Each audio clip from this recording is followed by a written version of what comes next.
Hey everyone, welcome back to the channel. It's been 2 months since I switched from the iPhone 15 Pro Max to the S24 Ultra, and I've been trying to find compelling reasons if it makes sense for me to keep this device. Well, the S24 Ultra is a seriously impressive piece of tech, but is it ultra enough for an iPhone user to make the switch? Let's find out. Okay, let's start with the crown jewel, Galaxy AI. Samsung kickstarted this year with some top-notch AI features, and some of them are outright impressive. While I found some of the AI features to be genuinely useful, some of them not so much, and some features were not even exclusive to the S24 Ultra. Surprised? Let me show you. Let's start with Circle to Search. This is one of the best features of Galaxy AI, and it works pretty well with objects, landmarks, or even celebrity recognition. But the good news is Google Lens is also available as an iOS app, and in my comparison, it gives almost identical results with Circle to Search function. This is not surprising since Samsung partnered with Google to implement this Circle to Search function. While Samsung's implementation is more intuitive and offers a better user experience, the fact that you could get a similar functionality on the iPhone just makes this feature not so exciting or exclusive. The next AI feature is Interpreter, which is quite useful if you travel a lot or you live in a country where you do not speak the local language. In general, the app seems to be okay, but occasionally even some basic sentences are not translated properly.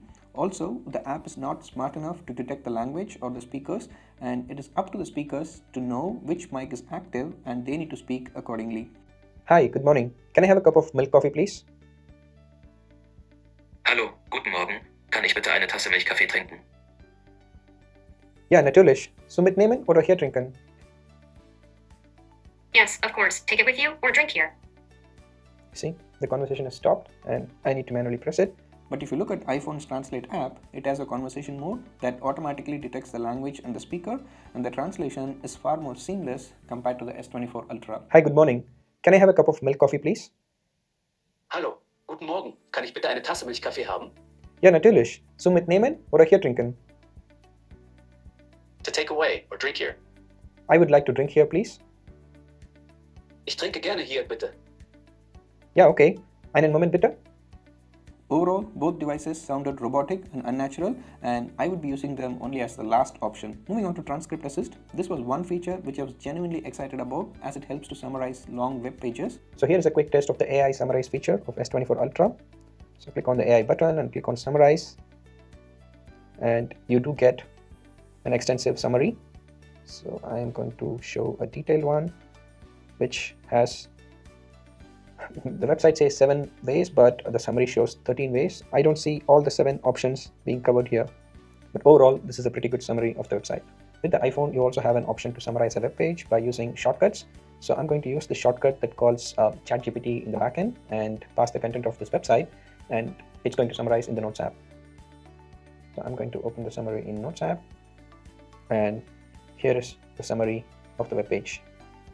And this covers all the 7 options as prescribed in the website, unlike the Samsung S24 Ultra.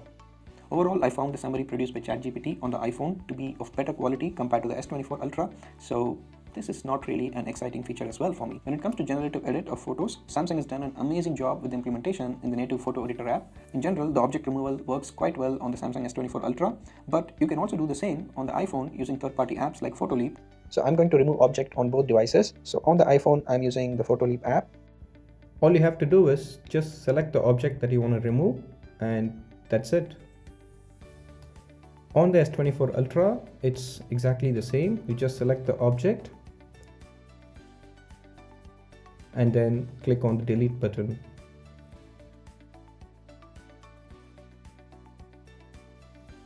Okay, so that is also pretty good as well. So the next option I'm going to test out is expanding the photo and filling the background. So on the Photoleap app, you've got AI expand.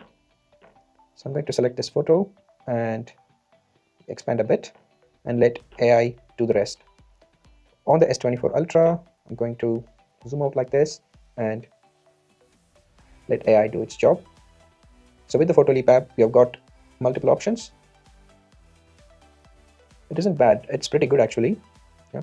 And when you click on view original, so you can see the filled image, which is Samsung has done a pretty good job as well. And here you go.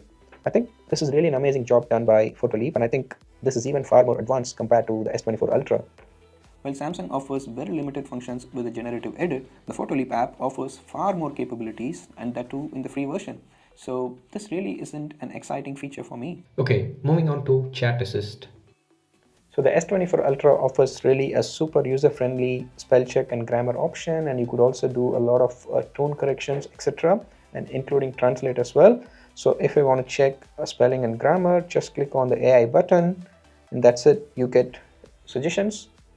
So let's say I insert this, and if I want to translate this to German, I click on the translate button, and I've already set it to German, and there you go. With Samsung, it's super user-friendly and extremely intuitive. I really love the way how it has been integrated into Samsung's keyboard. Amazing job. With the iPhone 15 Pro Max, you can use free apps like Grammarly, and once you install Grammarly, you have the option to correct the spelling mistakes or grammar mistakes word by word. This, or you also have the possibility to improve it, and Grammarly offers far more options compared to the Samsung Galaxy S24, and that too in the free version. You've got really a lot of options to change the tone of the message. Like let's say I'm just making it casual and I want to correct the sentence. There you go. That's it. To translate your messages, you can use Gboard from Google. This is also an app available for iPhones, and just simply tap on the translate button and type your text here. There you go. Okay, let's now talk about Live Translate. Well, I did a quick test with my son who speaks fluent German, but honestly, I'm not that impressed. I see that it's still in early stages, and I'm not really comfortable using this option in a real-world scenario at this point. In conclusion, the Galaxy AI features are not really ultra enough for me to make the switch. Let's now take a look at some standard features, starting with design. When it comes to design, I'm not a big fan of the boxy finish of the S24 Ultra.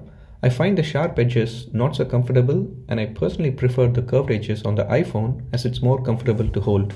Overall, the design seems a bit outdated, including the placement of camera lenses. It doesn't feel so futuristic compared to other Android competitors like Xiaomi or Vivo. When it comes to display, Samsung has once again killed it with bright and beautiful, gorgeous display. There were some issues reported with washed out colors, but after the software update, it looks pretty good now. Look at this image, how vivid and vibrant it is. Now if we compare that with the iPhone 15 Pro Max, it's not as punchy as the S24 Ultra, so the S24 Ultra takes a slight lead here, but not by a big margin. The anti-reflective coating on the S24 Ultra works quite well outside, but there is a catch. It only works without a screen protector. With a screen protector, it doesn't make much of a difference. Let's talk about user experience.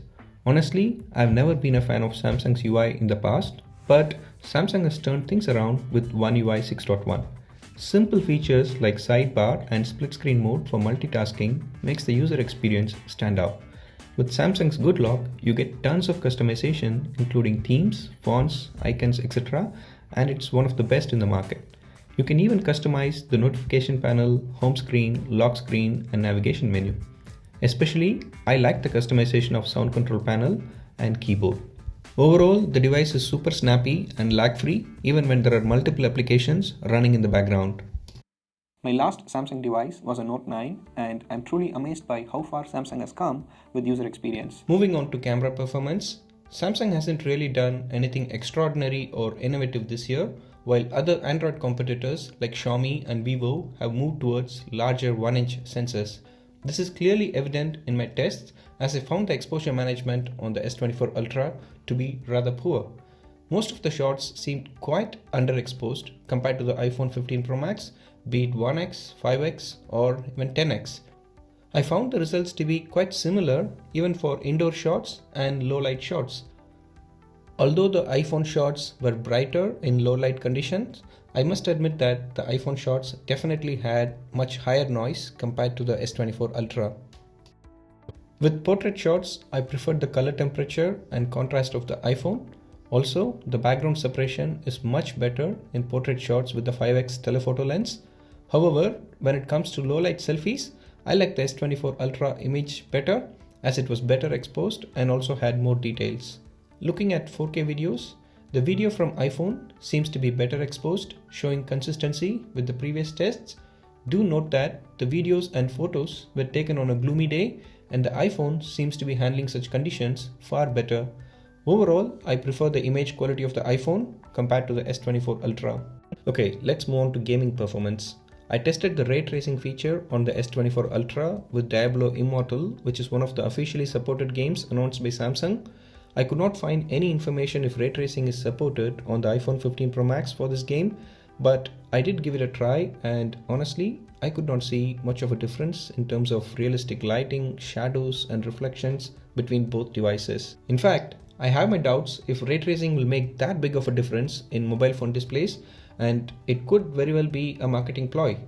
I did test the same game on the iPhone 14 Pro Max, which does not support hardware ray tracing, and again, I could not see any sort of major difference compared to the S24 Ultra or the iPhone 15 Pro Max. To me, this is not a feature that I would base my purchase decision on. Okay, let's now do a quick audio quality test.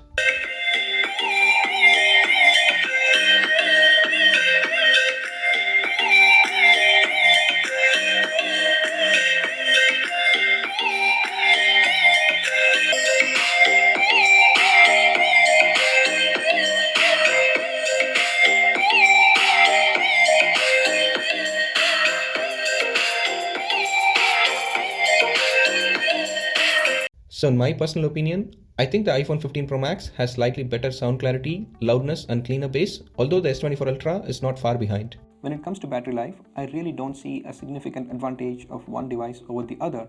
From a real-world usage standpoint, both devices got me easily through the day and I still had around 20 to 30% battery left at the end of the day, even after heavy usage. So it's a tie here. In conclusion, the iPhone 15 Pro Max takes a lead in design, camera and audio quality, and the S24 Ultra takes a slight lead in display and a big lead in user experience. When it comes to AI features, I really don't think it's a big win for S24 Ultra, as most of these AI features can be easily replicated on the iPhone using third-party apps. So I'm going to stick to my iPhone 15 Pro Max for now. Thanks for watching. If you like this video, please do consider supporting the channel by subscribing and liking this video. I will see you in the next one.